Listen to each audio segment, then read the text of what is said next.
Jadi hari ini, kemarin ini kucing aku kemungkinan kayaknya patah kakinya. Hari ini aku akan bawa ke klinik langganan aku, klinik dokter hewan. Nah sekarang aku mau cari karena kucingnya itu nggak bisa gerak. Dia aku simpan, bukan aku simpan, dia sendiri yang ada di gudang. Jadi aku akan bawa dia secepatnya supaya aku bisa tahu apakah patah, apakah kesleo atau gimana. Karena nggak ada yang lihat kejadiannya gimana. Begitu dia pulang di luar, tiba-tiba dia nggak bisa jalan sama sekali. Kemungkinan sih kayaknya patah karena kaki belakangnya itu nggak bisa napak.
Oke, kita udah sampai di kliniknya. Udah sampai di dokter hewan. Ramai banget ya.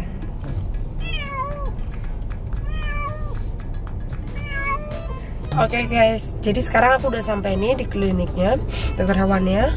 Tapi ini rame banget, emang selalu sih setiap hari rame, nggak Sabtu, nggak Minggu, hari biasa juga. Cuman sayangnya dokter langganan aku udah nggak praktek di sini ya, pindah ke Medan. Aku ini di klinik Rajanti namanya, klinik hewan Rajanti, adanya di Villa Melati Mas. Mungkin kalau orang BSD tahu kali ya. Kenapa aku pilih klinik di sini? Karena menurut aku dokter-dokter hewan di sini tuh benar-benar bukan hanya profesi, mereka juga benar-benar mencintai binatang-binatang. Terus juga diagnosa penyakitnya selalu tepat, sama juga biayanya, harganya nggak terlalu mahal di sini tuh, nggak komersil lah gitu menurut aku. Jadi kalau misalkan kalian bingung nih yang di daerah BSD mau klinik hewan mana, ke dokter Rajanti aja di Villa Melati, itu benar-benar oke banget menurut aku ya.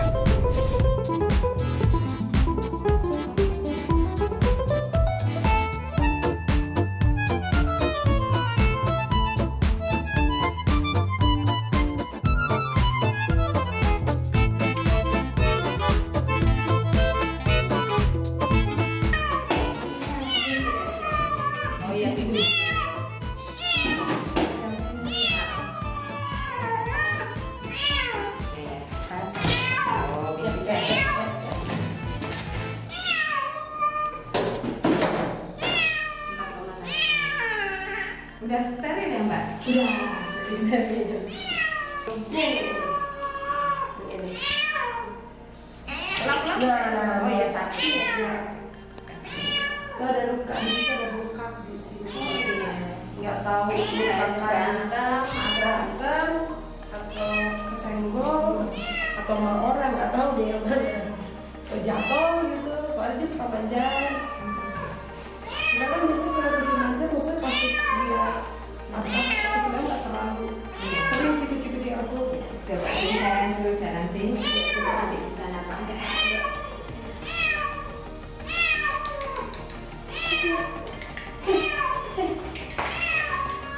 Dia nggak mau gerak. Biasanya aktif. Dia kayak hati-hati banget sama kakinya.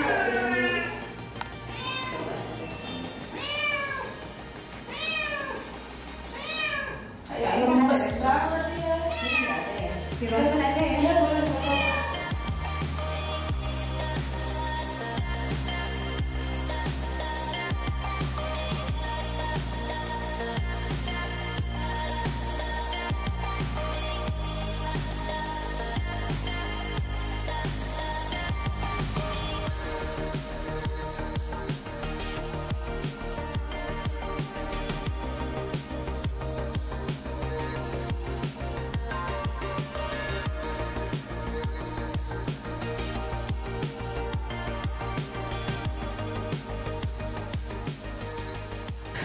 Nah, tadi kan udah dicek tuh, terus kata dokternya akan di ronsen supaya bisa tahu apakah itu benar patah atau dislokasi. Jadi kita masih nunggu nih, lagi di ronsen dulu di ruangan yang berbeda.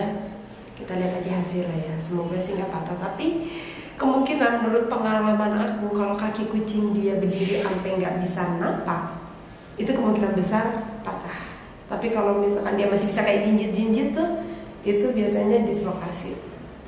Feelingku sih patah, kita lihat patah atau dislokasi.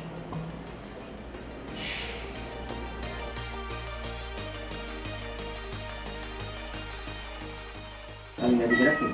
Enggak, Pincang diangkat? diangkat, dia nggak menyentuh sama sekali, enggak. Ya, jadi ini patah jadinya. Benar-benar patah, patahnya kemudian Ya. ini nggak mungkin dipasang gips segala macam, kecuali kalau dia retak kita bisa pasang gips, nggak bisa pasang gips yang mau nggak mau berbagai jalan dengan cara dipasang pin. Oke guys, tadi jadi aku udah ngomong sama dokter Edwin. Dokter Edwin itu spesialis tulang. Nah, tadi aku udah diskusi sama dia. Jadi aku masih mikir nih, apakah si tulang kakinya itu akan dioperasi atau enggak? Karena ada plus minusnya di situ. Sebenarnya kalau misalkan nggak dioperasi nggak masalah juga, si tulang akan tetap nyambung. Cuman pertumbuhan tulangnya pada saat nyatu itu tidak maksimal. Maksudnya pada saat dia jalan kemungkinan mungkin kayak agak pincang dikit karena tidak bagus gitu, penyatuan tulangnya bisa agak miring atau gimana.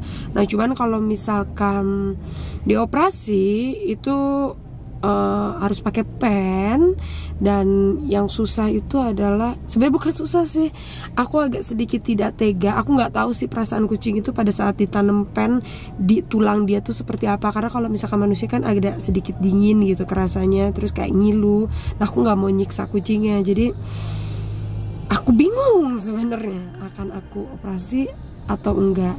Dan yang sulit kalau misalkan operasi pada saat sudah dipasang pen, itu nanti si kucingnya tidak boleh berada di luar, dia harus aku kandangin supaya maksimal penyembuhannya dan supaya si pen itu nggak gerak-gerak. Cuman gimana caranya aku buat ngatur kucing aku supaya pennya nggak gerak-gerak, karena kalian tahu kan pasti kucing itu sangat-sangat aktif banget ya. Jadi aku masih dilema lah ya. Aku juga nggak tahu, aku akan mikir dulu apakah akan aku operasi atau enggak, karena tidak dioperasi pun tidak akan menyebabkan kematian. Nah, tadi kan aku udah jelasin ke kalian plus minusnya dioperasi sama enggak. Nah, menurut kalian gimana nih? Aku harus operasi kucing aku atau enggak? Nah, aku butuh banget nih saran kalian. Langsung aja tulis di komen ya. Jangan lupa kalian tulis di komen bawah, oke?